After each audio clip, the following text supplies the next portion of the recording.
You ask Tiger to solve. This deals with linear equations with one unknown. The final result is x equals -32. Let's solve it step by step. Group all constants on the right side of the equation.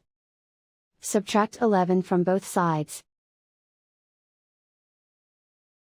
Group like terms. Simplify the arithmetic.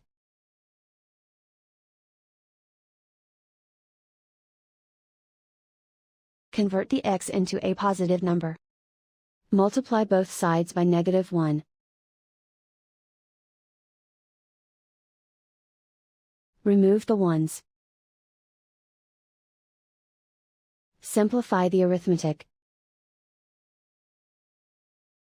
And so the final result is x equals -32.